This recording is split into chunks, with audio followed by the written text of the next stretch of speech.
Epal na mayor, sinita ni Rowena Guanzon. Nakiba naman ang pagmumuka dahil lang sa pinagawa pero pera din naman pala ng taong bayan. Sino kayang mayor na yan?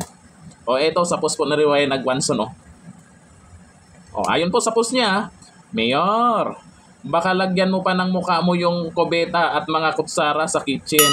Sana ang tanong kasi dyan, alam naman pala nila na hindi nila pera.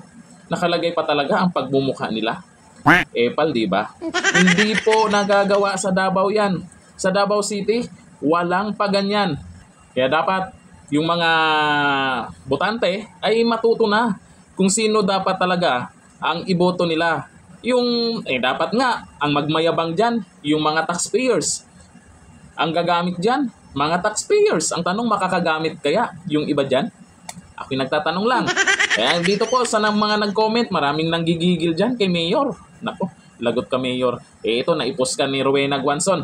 Napansin. Sana sa susunod, no, sa ibang mga lugar, dapat ganito. Yung may mga proyekto tapos uy, teka, si Dunyor. Mukhang kitang-kita palagi yung pagmumukha niya. Nakalagay dun sa plastic. At kung saan pa. Talaga. Okay, sabi ni Joey Tayaban, since pera ng taong bayan, pwede kaya maki-CR dyan? Yun ang tanong dyan. Baka naman na pag pumunta ka ng CCR ka dyan, baka sarado o nakapadlock pa, di ba? Oo nga, no? May ganun. Baka hindi magagamit ng iba. Sabi ni Jerry Lipalam, ito yung dapat tandaan ng mga botante sa sunod na eleksyon. Huwag iboto ang mga ganyang politiko. Dapat lang, palitan yung mga ganyan. Pero depende pa rin ha. Depende pa rin sa mga tao na nandyan. Kung kay Mayor pa rin na laging malaki ang pagmumuka sa mga proyekto, nakalagay yung pagmumuka, kung yun ang pipiliin ng mga tao, di wala tayong magagawa. Desisyon nila yan. Sabi ni Babs Dion, dito sa Davao, pinagtatanggal ng mga mukha ng politiko, epal O sa Davao, ngayon sa Maynila, dito sa Maynila, ay may mga pangalan, pagmumukha, ayun, inuunti-unti na burahin. Kasi hindi naman pera nila yung pinagagawa. Sabi ni Joyce Godenes, mga epal po talaga hindi na nahiya. Sa mga nag-comment dyan, ang tingin talaga, epal ang ganyang paraan. Opinion lang po yan sa mga nakakarami bakit kailangan pa nandyan yung pagmumukha, di ba? Sabi po ni Mara, comfort room at kitchen for her pinagyayabang pa. Ang kakapal na talaga ng mukha halos lahat ng mga politicians ngayon. Hindi naman lahat, marami pa rin. Marami pa rin matitino dyan.